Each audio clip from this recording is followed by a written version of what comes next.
How's it going, guys? Duoface here, and I just spent 3.5 hours watching Salted's livestream on the Winncraft 2.0 update, and he decided to drop the entire update's changelog at the very end. So instead of going through the stream to look at the highlights, instead I'll be covering the changelog, because it more concisely covers everything that's kind of like big and important. So I'm interested to see what you all think. So I'll also mention that this one doesn't cover every spell, because there's a lot of spells and abilities.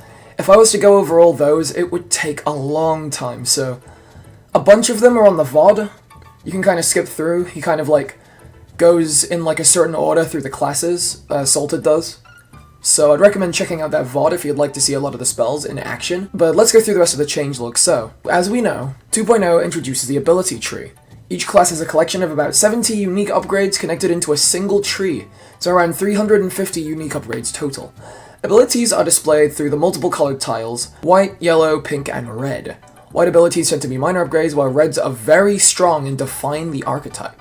You must spend ability points you gain by leveling to unlock them. Abilities cost 1 or 2 ability points each. They also sometimes have an archetype requirement, meaning you can only unlock them if you've already unlocked other upgrades of that same archetype before. As for the archetypes, all of them have been revealed. All of the classes come with 3 archetypes, bringing a ton of gameplay experiences depending on which one you decide to invest your points in. Since abilities are all in a single tree, it also means that you can sometimes mix and match multiple archetypes if you wish to do so. Keep in mind that not all abilities work well with each other, and you won't have full freedom to pick everything you'd like at all times. So, the Warrior's archetypes. The Fallen. Fallens can deal massive damage and become stronger when attacked. The main gimmick is the Corrupted system. While corrupted, you can't heal, but a percentage of your health you lose makes you stronger unless you used powered up abilities. The Battle Monk, which are swift holy warriors who excel at close combat. They are the most mobile of the warrior archetypes and can deal a ton of hits rapidly. In a way, they're somewhat of a hybrid between a warrior and an assassin. And then there's the Paladin, of course. The Paladin can endure huge hits and support allies. They are unmovable brick walls and incredibly resilient, by far the toughest archetype out of every class. As for the Archer, here are its 3 archetypes. Boltslinger. The Boltslingers deal massive amounts of hits and excel at close range. They're all about arrow spam and getting in enemies' faces to unleash a torrent of damage, quite risky at times. The Sharpshooter. They excel at aiming and can deal brutal hits. They deal damage at incredible distances and become stronger when they don't miss, building up focus for additional damage. And the Trapper. The Trapper can place explosive traps and use beasts. They specialize in controlling large areas and creating mayhem from a safe distance. So basically, even more of a zoner. You're not just zoning with your bow, you're zoning with traps. Next are the Mage's archetypes. First is the Riftwalker. Riftwalkers bend time and become stronger as fights drag on. While very mobile, their main gimmick is the winded status effect. As you fight, enemies will receive more and more winded, which will increase your damage to insane levels. Next is the Lightbender. Lightbenders support allies and become stronger as they heal. Even with a lack of friends, you can summon your own orbs, which can be healed and let you scale up your damage on your own. Very independent. And finally is the Arcanist. Arcanists cause destructive damage and chaos. They can save up mana and unleash it in a torrent of high-damaging abilities. With enough skill, you can end up in an endless loop of spell spam that both enemies and yourself will struggle to control, so completely chaotic. Next up are the Assassin's archetypes. The Shadestepper. Shadesteppers hide themselves and deal devastating damage at the right time. They're all about stacking huge damage boosts and one-shotting enemies with surprise strikes. The Trickster. Tricksters summon clones and confuse enemies with various tricks. They excel at crowd control and managing large groups of enemies, so if you want to confuse a lot of people, this is for you. And finally, the Acrobat. Acrobats are agile, combo-heavy fighters that generally spend more time in the air than on the ground. So they'd probably be the best choice for Smash Bros if Winncraft ever got a rep. And finally, the Shaman's archetypes. The Summoner. Summoners use totems and summons to overwhelm enemies. They can stay at a safe distance and buff their minions to deal great damage. Ritualist. Ritualists create miracles through hymns and dances. The main gimmick is the mask system, where they can switch between 3 different states on the fly for different buffs and abilities. And finally, the Acolyte. Acolytes sacrifice their own health to support others and deal damage.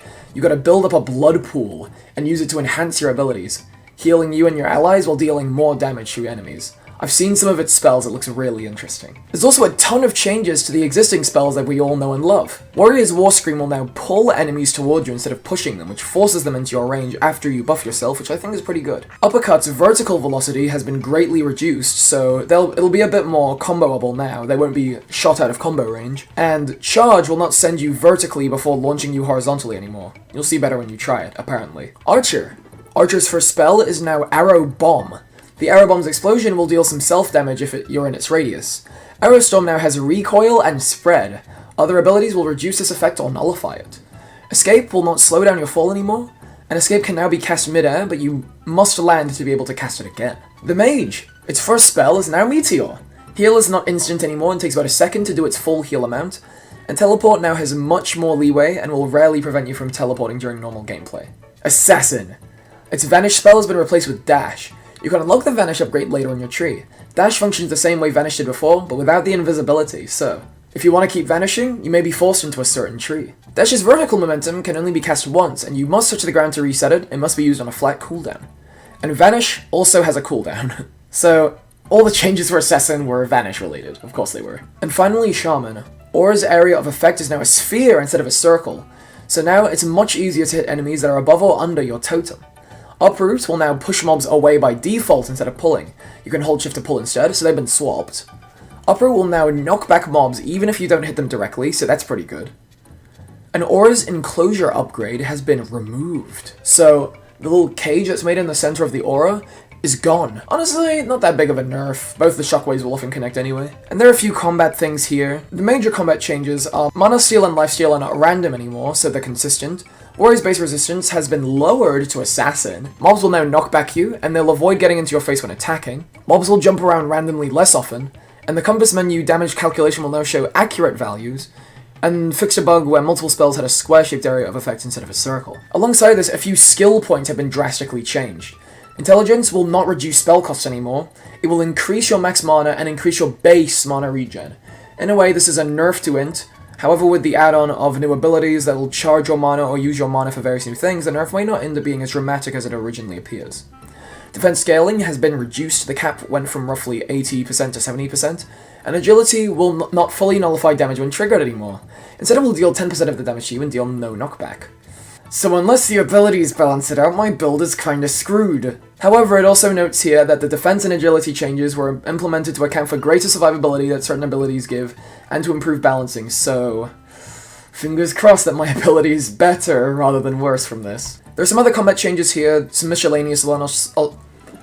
Here are some miscellaneous other combat changes. I'll share them on the screen if you want, but I won't be reading them out, so pause if you'd like to read them. If not, let's go on to the quests. So, a few quests got some minor improvements. Murder Mystery, Flight and Distress, Bigger Picture, From the Bottom, Canyon Guides, The Lost, Beyond the Grave, Enter the Dojo, Fantastic Voyage, 1000 Meters Under, Recipe for Disaster, and Royal Trials. There are some major reworks too: The Ultimate Weapon, The Hunger of the Goats Part 1, Purple and Blue, Hunger of the Goats Part 2, Full and Delivery, General's Orders, The Thanos Dispository, The Marauders Jews, Canary Calls, and Cow Fusion. There are also some new quests, with some little descriptions. All Roads to Peace. Is the Orc War finally ending, or will it just get worse? Hollow Serenity.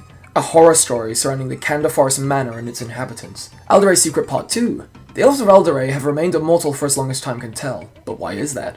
Join an energetic elf named Olon in his quest to unravel Alderae's most well-guarded mystery. And the breaking point. The Colossus has always kept its watchful eye upon the Canyon of the Lost. But what would happen if it were to suddenly malfunction? Looks like they removed a couple quests too, the Belly of the Beast and the Fortune Teller, so two quests that happen to have giant dragons in them. Sorry to any fans of giant dragons, this must be heartbreaking news, but I'm pretty sure at least Ozoth will still be there, so not all is lost. Some news on the new raid! The entrance is located in the Expanse and is the highest level raid in Wynn, level 105.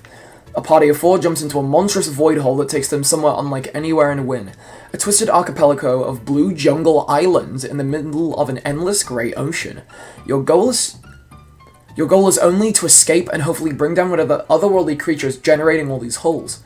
As the 4th raid added to Wynn, I felt the raid had to stand out in order to be justified. A lot of time was spent using our new scripting features to take room concepts like hold and gather from our other raids, and giving them more depth. as well as developing entirely unique raid rooms like a huge capture the flag type of room. The raid boss, in particular, is the favorite boss I've ever worked on. The new scripting features let us go wild with custom spells without being limited to a stationary boss or a static room. I can't wait for this guy, oh my goodness. Galleon's Graveyard Rework, a new and improved version. And as you can see, Redbeard has gotten one of the most amazing revamps I've ever seen in a Wynncraft boss. Like, wow, what a big change. There's also a few miscellaneous other changes, so read those if you'd like. Pause now if you want to, if not, we're moving on. Anyway, here's some big news. The Hero Beta release date. If you have Hero or Champion, you'll be able to try out the beta for this update around June 18th to 19th. It may get delayed, so follow their Twitter or Discord if you'd like to keep updated. We will start the beta with only 2 classes, Warrior and Archer. Good thing I leveled a Warrior then, thank goodness. The others will get added progressively with patches. Worry not, we'll keep updating and tweaking things after the update's out. The new ability system we have makes it much easier for us to update abilities. Please write your feedback in the beta section. We read literally everything you guys put there. I'm gonna read the credits as the outro, so before I do that, this has been Duoface, and what do you guys think of this new beta?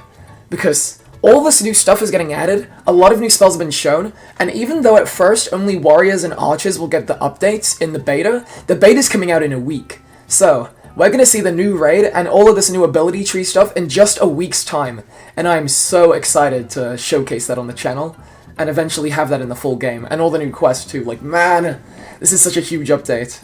You can probably tell how excited I am. This has been Duoface, and will you join me in the Hero Beta? Or will you watch other people play it? Either way, 2.0 is coming, and it's coming soon. I'd say have a good one, but it's time to read the credits. Admins and developers, Salted, Grian, Jumla, Hey Zero, Nepmia, and Crunkle. And the content team, IMAX, Hams, Lumia, Leo the Gemona, Afro Snail, Diosphage, Carrot Kigan, Nick Tree, Volt7, Toy, Alcatar, Fish Cute, King Eggplant, Quintess, Tonarn, Oculism, Dr. Bracewell, Yet Another Day, Irony, Ice Horror, Findestrin, Super JX, X Super JX, Isabella Sky, Pippin Ho, Trekstone, Silver Phoenix, Unbeatable, Zimt Cake, Medigo Gamer God, Weasel Fan Glitch 496, Reen CZ, Armadona, Tealycraft, Orkorg, Beta Bear, Hippo, Talgo, Stag 2001, Chickinfinity, Snurp, Tohoko, Oculus 27, Radical Ravioli, JBip, Minecause 539, Unified, Corvée 12KH, Umi, Stockamoa, Redwall 87, Mirax, Halfcat, Negus Streams, and Selva 283.